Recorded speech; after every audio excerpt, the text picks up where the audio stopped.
Are you an antisocial butterfly? AKA, do you find it hard to just go out and do normal things and have friendships and socialise? Maybe your brain is getting in the way. We're going to talk about being ADHD and autistic-ish and see if that might have something to do with the fact that we don't like leaving the house. Welcome to Late Bloomers, where we are getting our lives together. Eventually, and never leaving the house, apparently. I'm fine with that though. Like I'm so fine with that. So how are we going to do this? I don't think this is the episode of like neurodivergence is getting in the way of you leaving the house. Here's how to fix it. No. It's probably, we're more the people that are like, just stay home. Yeah, big time. Yeah. So if you're looking to be encouraged for reasons to go out and socialise, this isn't for you. This might not be for you. So what we're going to do is talk about my perspective of how ADHD just absolutely messes with my ability to be normal and have friends and go out. And we'll talk about my quirkiness. Your quirkiness. Yeah, that's what fine. I'm going to call it in this episode. Mm-hmm. So I'll start. Go on then. Obviously, straight in there, impulsive. ADHD, scheduling chaos. I don't leave the house because I can't arrange times and plans and stick to them. No, you can't. I don't know. Right. I don't know how you coped before me in this specific topic. Like, because I look at your diary and hear you say, yeah, I'll be there and whatever. And I'm just like, there's no way. One, she's going to remember it. Two, she's going to double book. Like, I don't know how you coped. It's really bold of you to assume that I was coping. Yeah, okay. I was double booking, not showing up, letting people down, then drinking to numb the shame of doing, like, chaos. It was absolute chaos. But nowadays, you know, I do have you and I have a manager and it's a little bit better, but I still get it wrong. I think it's such a fun story to share. You know my ADHD women's group? Vaguely. So I'm part of a WhatsApp group, which is ADHD Women in Music. Right. And we like chat and we share ADHD stuff and it's like really fun. Just memes and stuff. No, just like vibes, right. Podcasts, chatting, advice. Anyway, we tried to meet up as a group 3 times. Someone would take the lead, do a little calendar thing, we'd get a date, we'd all agree to it. And then on the day, people would just start cancelling. Yeah. Because they've double booked or they're tired or they just don't fancy it. And it happened 3 times. And I just realised ADHDers are incapable of making and booking plans. So I try not to just make plans anymore.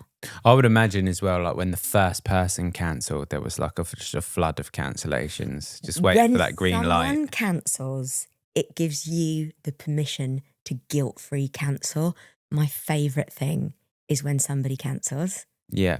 And I will say that now, like historically, I'd have been like, oh, no problem. Like, don't worry. I would have like had the moral upper high ground. Now I'm like, thank you so much. I very much. I get that though, especially with like, if it's a social situation I don't want to be at or whatever, like someone else cancelling is golden because it's like you get to not go and not have any of the guilt. It's beautiful. Yeah, it's quite sad that, isn't it? What about you? What's something that stops you leaving the house?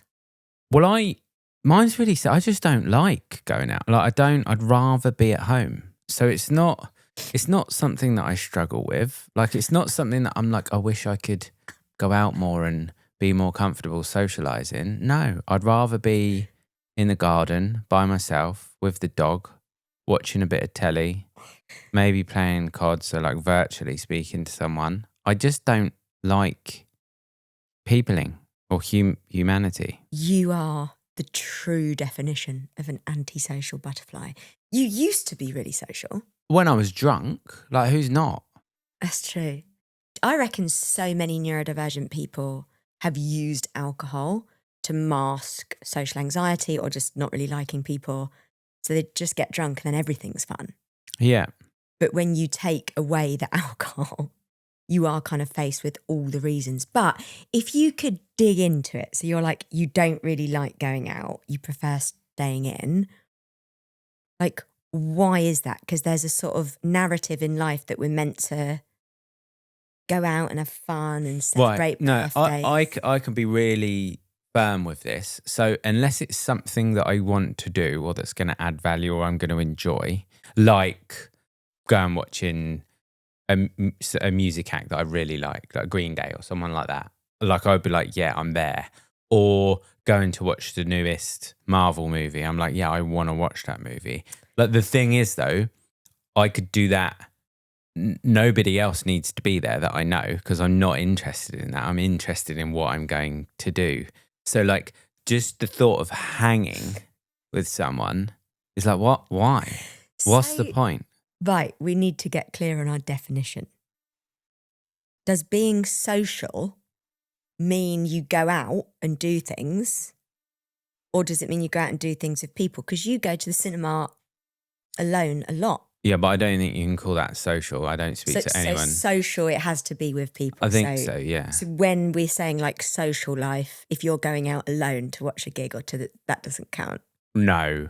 Well, maybe a gig because maybe you'll speak to people. But no, that's my thing. Like if it's something that I want to do, then cool. If it's not, then I don't want to do it. And just going to spend time with people like is pointless, I think. That's simple. End it there. Spending time with people, it's pointless. Don't leave the house. Something that stops me from leaving the house is when I do leave the house, I have a tendency to embarrass myself. Okay. What? So like I'll overshare. Yeah. I'll say something stupid, embarrass myself, and then I think about it for so long after, not just hours, it can be years. Yeah. I still worry about things I've done in 2021 socially.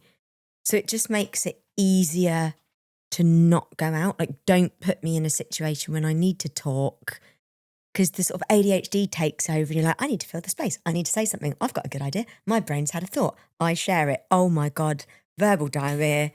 What have I done? Yeah, but is that true? Like, I know that it's true in that you'll say the wrong thing and embarrass yourself and overthink it and worry about it. It's true. No. So what I mean is I know that you do that and I know that's a thing.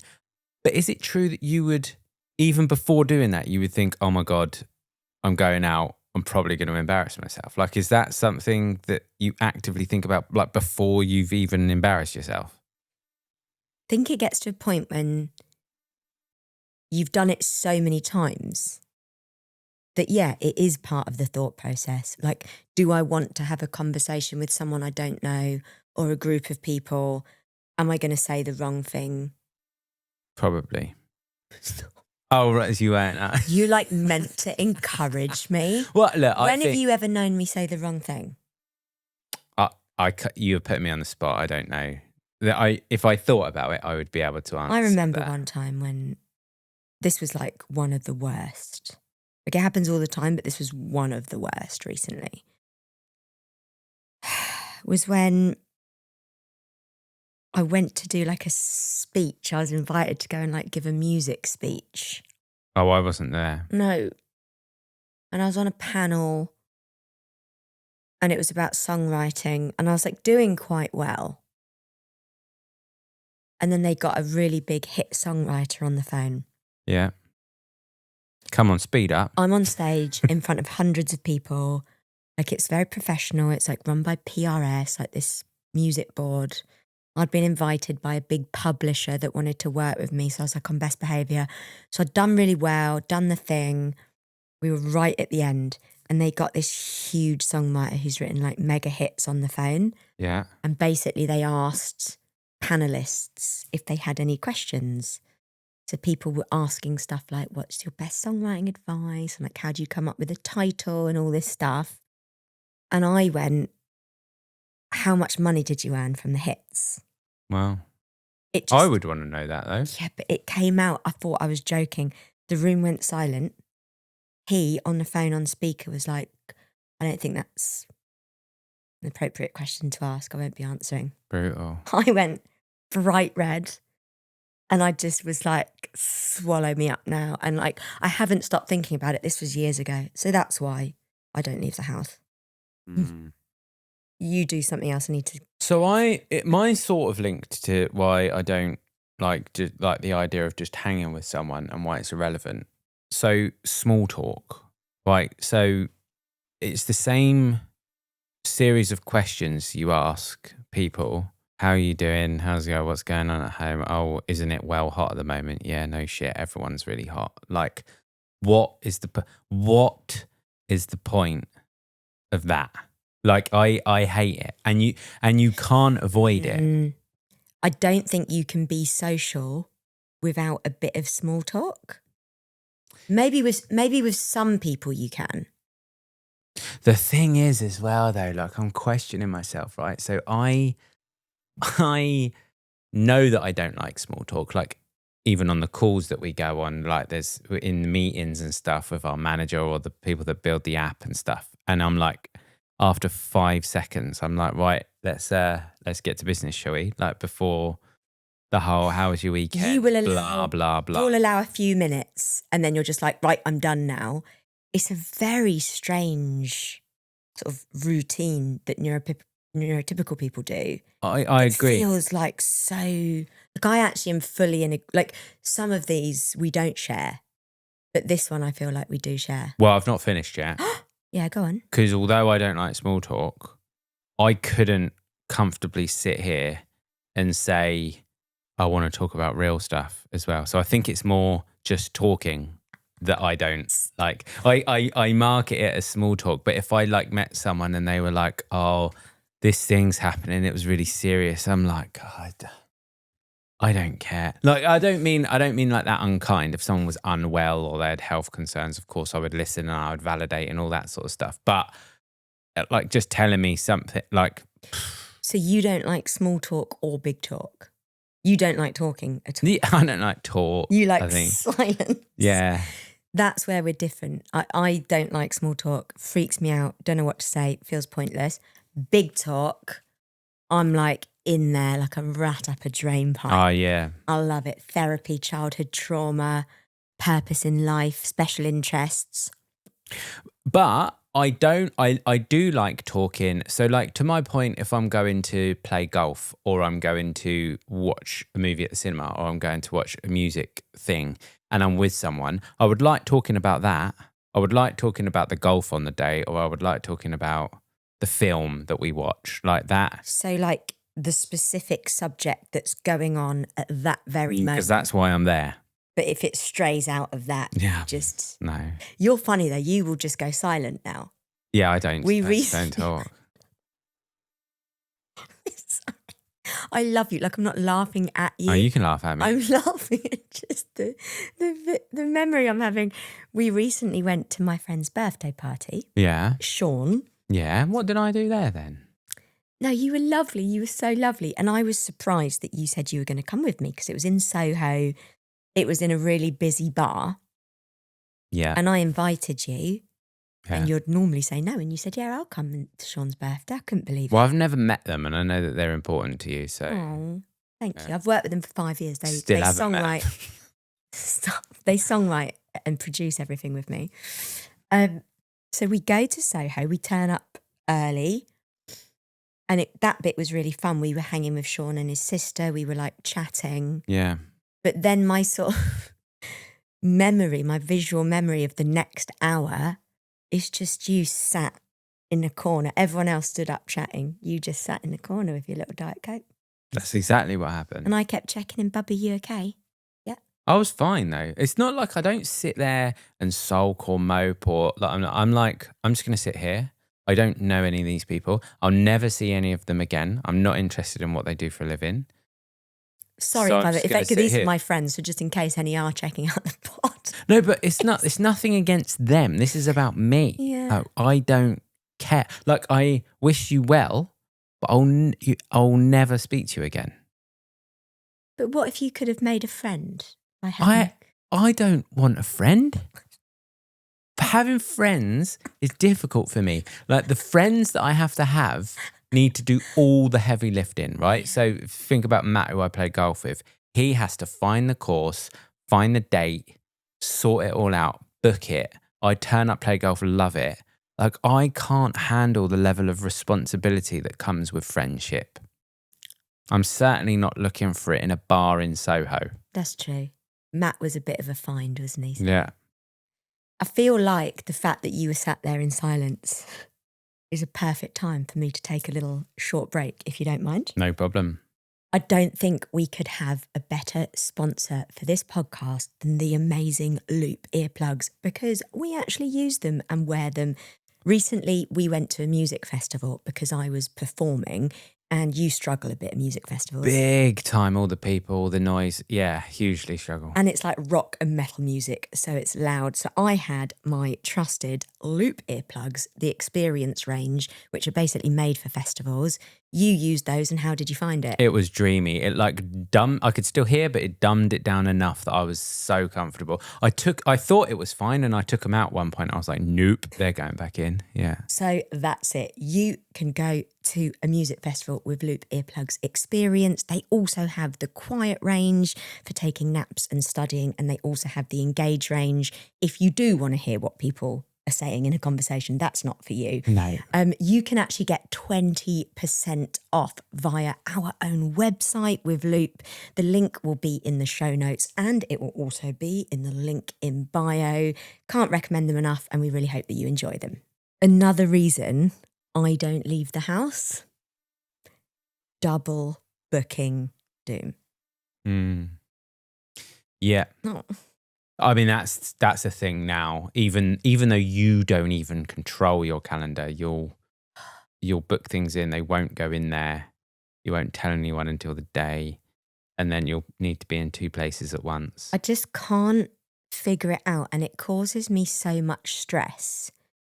I'll make a plan for something and I won't put it in my calendar, and I'll say I remember it, but then someone else puts something in my calendar, and then it's a double booking, and it just causes so much anxiety and chaos in my brain.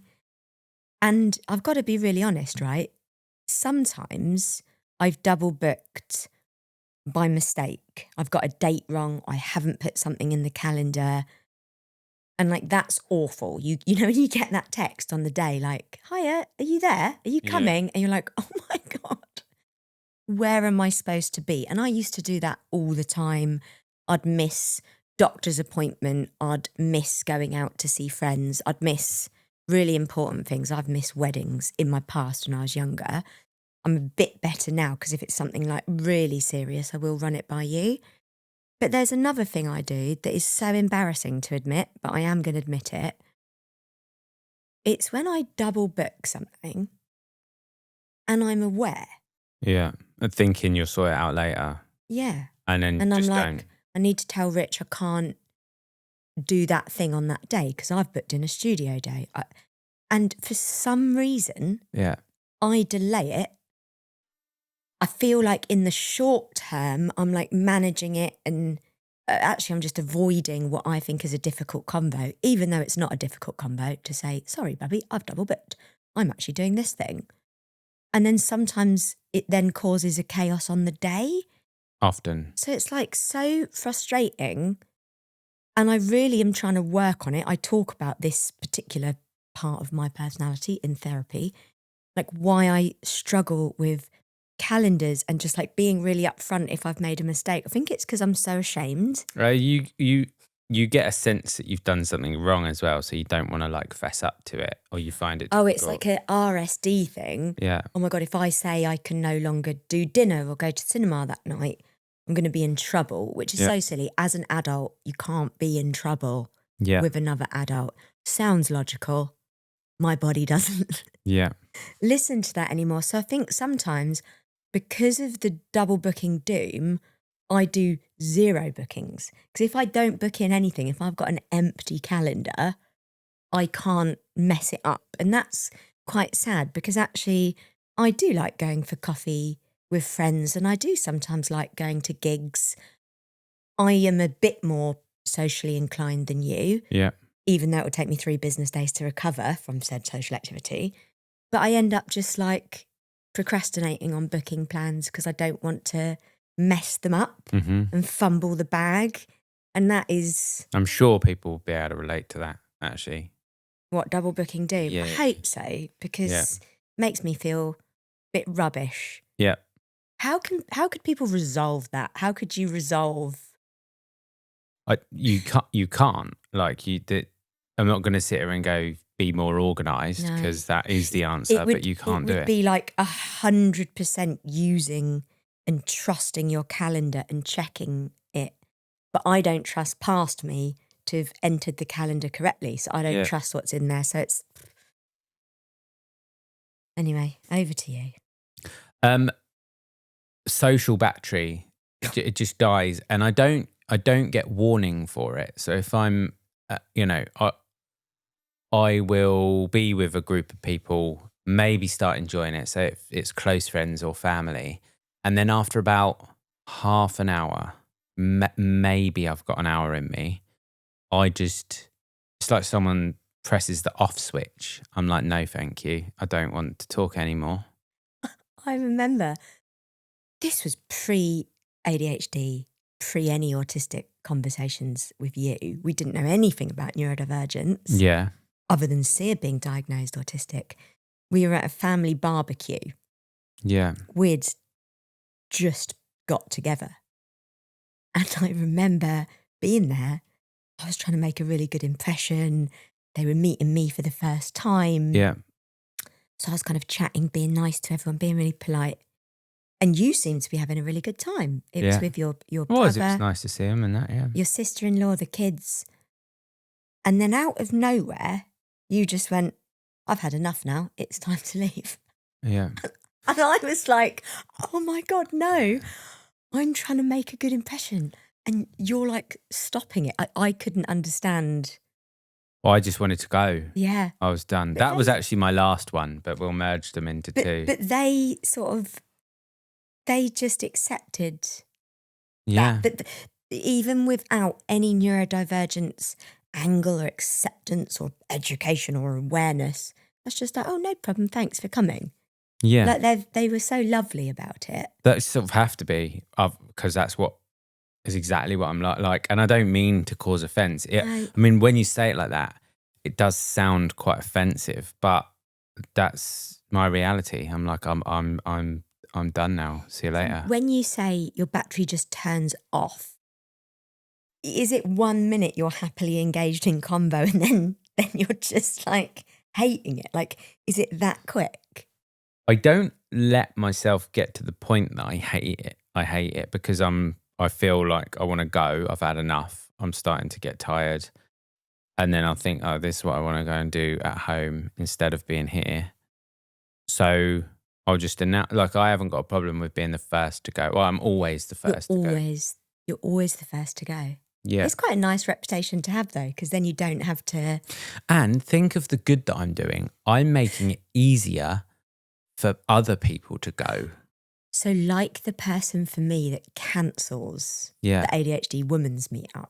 Yeah. You're doing that at the actual event. Nobody has to worry about being rude or perceived rude because they're the first ones that want to leave when I'm there. I will take that mantle and then you can go guilt-free. It's funny, isn't it, though, that it's seen as rude to just say, I've had enough now, I'd like to go. What would be seen as polite is you ignoring all of your own feelings, impulses, and just sat there. That would sort of be preferred by society. It's quite strange. I'd rather know the truth. I'll go one better, though. Not only do I just am quite honest about when I want to leave, like my brother, Andy, love him to bits. We've got an amazing relationship. Last time we saw him in the summer, they were like, we're having a barbecue on Saturday. Do you want to come? And I was like, I love you, but it's not worth the 2-hour journey. I won't have enough fun. It's too far to come. Oh no, I feel sorry. Tell me when there's an occasion. Because Andy's love. So it's occasions you'll go out for. Yeah, and that's probably linked with like some expectation guilt thing. Because like it's a 4-hour round trip to go and eat a burger and say hello. Like I'll just FaceTime you. Oh, but they're your family and but he's probably the only one of the only people there that I would really want to see and spend time with. Because you love him so much. That's the other thing, isn't it? Yeah. You love him so much, but yet it's difficult to spend time. Yeah. Interesting. Okay, back to me. So another awful one, and why I don't leave the house, is social anxiety. Yeah. Just the crippling fear of walking into a room, not knowing who to speak to, where to look, where to give eye contact, who might be looking at me or judging me. Or it's just so embarrassing having to present yourself, introduce yourself. Like, it really just cripples me. It doesn't present if I'm meeting one or two friends that I know really well, Yeah. but it would be a group setting. So like a birthday when there's more people there, or like something at work, like a writing camp where there might be 20 people that I don't know. It's such a horrible feeling, and I don't know why I have it. Does it stem from what you think other people think about you? Because you've got some deep-rooted stuff about wanting to be seen as a good person. Not, like you're working on it, but like when we first met, you couldn't stand the notion of someone not liking you. What? So as in, if there's 20 people, how am I going to come across the most likable to all 20? Yeah.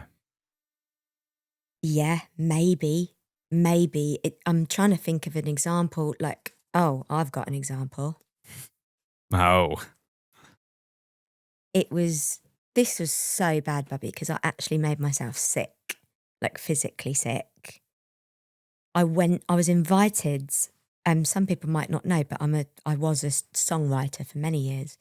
I wrote a few hit records by luck and by chance in the UK, and I got invited to an Anne-Marie vocal camp. Yeah. Writing camp. So you're writing songs for Anne-Marie. I ended up writing a song for her, which has recently come out. So just bear in mind that even through all of this, I did the job, okay? Yeah. So I arrive at this writing camp, and I've been invited by someone I know fairly well. And I get outside, and I've arrived a little bit late. Mm-hmm. And I know that everybody is inside in the sort of meeting room area. There's about 20 people, including superstar Anne-Marie. And I couldn't go in. I stood outside of this building just saying, go in, go in. I was so anxious. I couldn't walk up the stairs. Yeah. And I'm there to do a job. So, oh my God. What did you do then? So I rung my friend. I was like, hiya, I'm outside. Would you mind coming to get me? I think he must have heard something in my voice. My friend came and got me and sort of walked me in.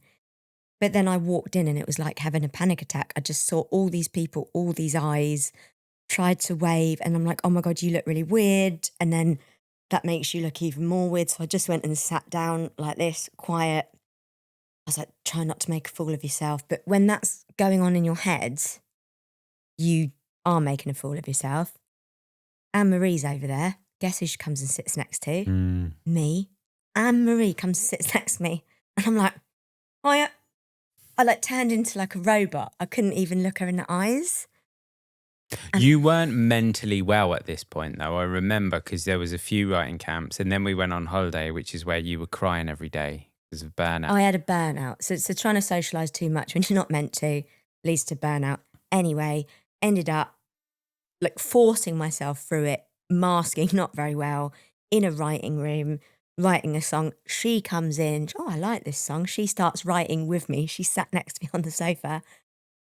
And then I realised I was going to go and throw up.